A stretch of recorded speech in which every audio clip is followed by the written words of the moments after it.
Tadi pertanyaan terkait contoh bid'ah. Baik, saya kasih kaidah saja, karena kalau contoh terlalu bukan terlalu cetok. Jadi saya kasih kaidah saja, bahwa di dalam beragama kita butuh dalil. Maka kalau kemudian kita menentukan hitungan dan dijadikan sebagai sesuatu yang rutin, menentukan waktu, menentukan tempat, menentukan cara, maka dalam masalah ibadah itu disebut bid'ah. Pertama, jika itu diperuntukkan untuk Allah. Kedua, itu waktunya ditentukan, malam Jemuah Kliwon. Tempatnya ditentukan, masjid tua. Caranya bilangannya ditentukan 235 misalnya. Kemudian apa lagi? Selain itu tadi, jenisnya ditentukan. Misalnya bawa ayam cemani misalnya. Kemudian caranya ditentukan, urutan-urutannya. Maka itu disebut bid'ah. Maka selama tidak ada aturan dari Nabi, maka itu dilaksanakan tidak mengikat. Boleh tidak kita baca tahlil? Silahkan, bebas, pagi, siang, sore. Berapa jumlahnya? Sak kesele, bebas, tidak perlu ditentukan, kecuali ada ketentuannya. Setelah sholat ditentukan, tasbih 33 ya 33, takbir 33 ya 33. Waktunya kapan? Setelah sholat. Jadi sudah ditentukan waktunya, ditentukan bacaannya, ditentukan urutannya, ya sudah, kita ikuti dari Nabi. Tetapi selama tidak ada ketentuan, maka kita tidak perlu kemudian membuat aturan yang menyerupai syariat.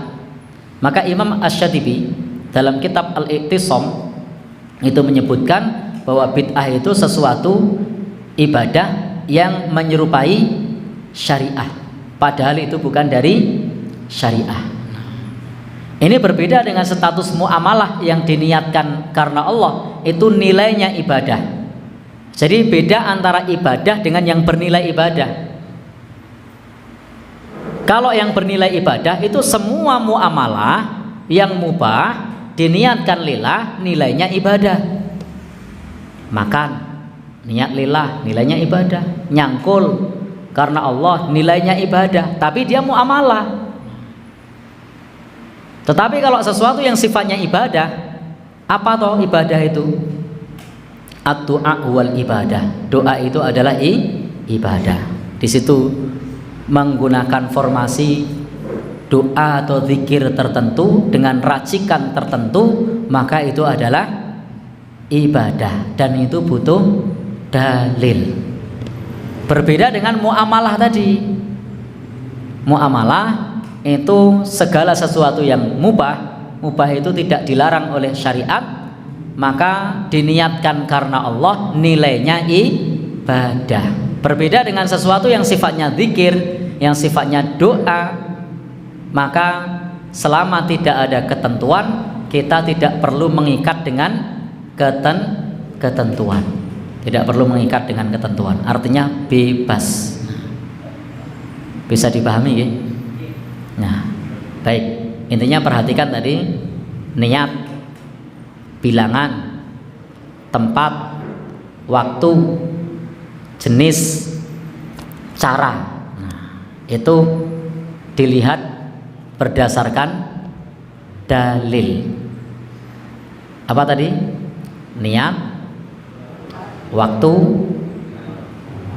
tempat, bilangan, jenis, cara. Selama tidak ditentukan caranya, berarti caranya bebas. Selama tidak ditentukan waktunya, berarti waktunya bebas. Selama tidak ditentukan bilangannya, berarti bilangannya bebas. Selama tidak ditentukan jenisnya, berarti jenisnya bebas. Sedekah ditentukan tidak jenisnya? Tidak. Maka sedekah ini bebas apa saja, tidak harus gedang rojo misalnya. Ini bisa apa saja. Kemudian waktu tidak perlu ditentukan. Silahkan kalau rezeki lapang. Jadi jangan ditentukan dengan apa hari-hari tertentu. Tapi kalau waktunya sudah ditentukan, jangan diganti. Akikoh waktunya sudah ditentukan, malah diganti, gitu. Yang waktunya tidak ditentukan, malah bikin waktu sendiri. Apalagi sholat waktunya sudah ditentukan, subuh, pagi. Wah ini nek aku mangkat nang pasar jam 2 aku subuh sibuk iki, lek aku sholat tak tengah wengi, boleh ndak? Ndak boleh. Nah, ini menyalahi aturan waktu. Kurban ada aturannya. Kapan aturannya?